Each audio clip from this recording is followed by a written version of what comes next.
qu'est-ce qu'il faut faire et comment mettre en place une démarche qui soit assez correcte au niveau de l'entreprise.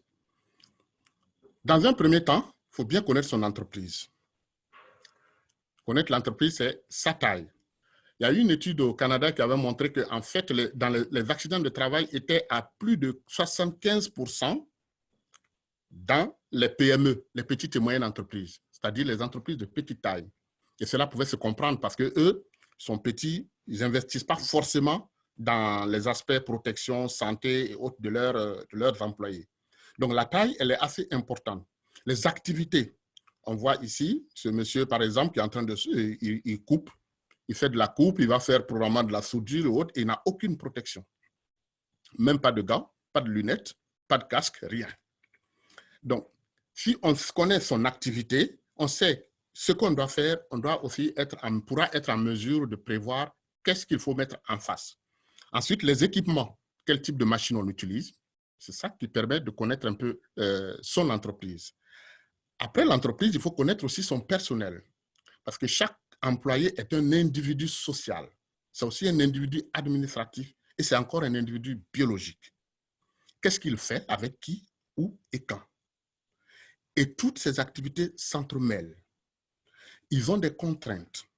Il y en a qui viennent peut-être au travail en utilisant ce genre de moyens de transport qu'il y en a en bas. Ça, je crois que c'était au Sénégal. Donc, il faut connaître son personnel. Ça, c'est un peu le rôle des ressources humaines. Ces individus-là, et ce qu'ils font, et comment ils le font, comment ils viennent au boulot, et comment où ils habitent, et tout ça, sont des aspects intéressants et importants pour bien connaître son entreprise, l'entreprise et son personnel. En plus de ça, il faut connaître son environnement, c'est-à-dire où est-ce que l'entreprise est implantée. Si il est implanté à un endroit unique, à Casablanca, ça veut dire qu'elle est soumise aux lois du Maroc.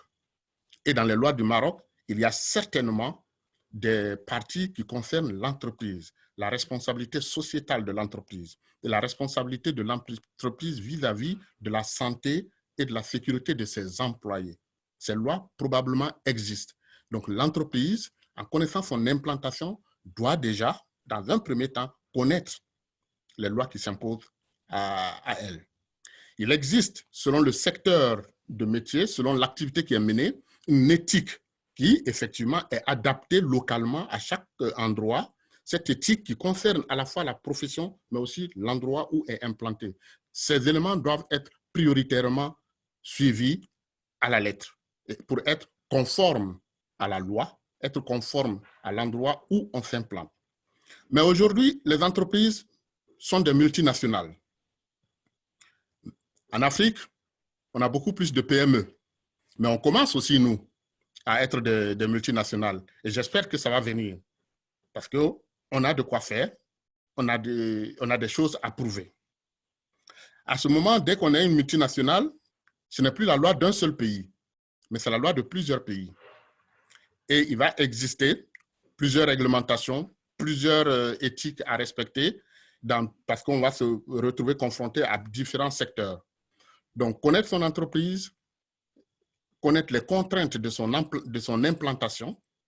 Et l'implantation, ça va jusqu'à, vous êtes situé en montagne, à un endroit où il y a, par exemple, à plus de 3000 mètres d'altitude. Vous êtes situé dans une zone inondable, vous êtes situé dans le pan d'une montagne. Donc, tout ça, ça fait partie de l'environnement d'implantation de l'entreprise qu'il faut éventuellement prendre en compte.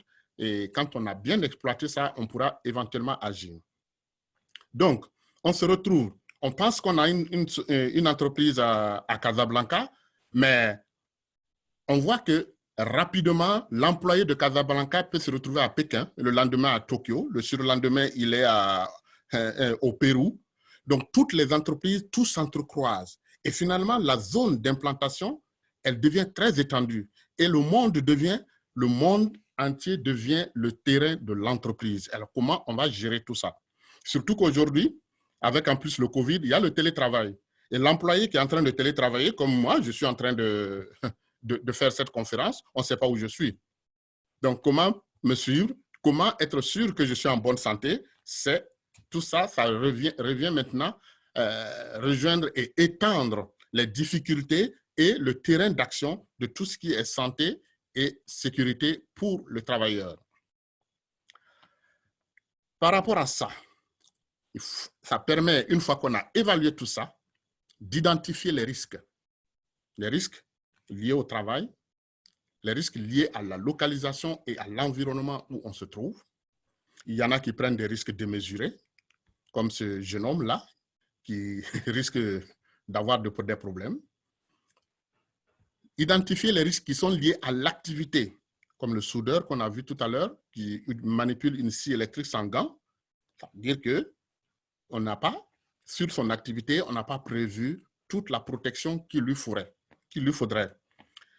Ensuite, identifier les risques qui sont liés aux équipements, les équipements qu'on utilise, les risques liés au personnel lui-même. Vous avez des diabétiques, des hypertendus, des gens qui ont mal au dos, le mal de dos et le mal du siècle. Tout ça, ça permet d'identifier les risques et ensuite de tous ces risques, comment ces risques sont interactifs les uns entre les autres. On arrivait à identifier ça, c'est la seule façon, à partir de là, de pouvoir mettre en place une stratégie et une démarche qui pourrait être utile.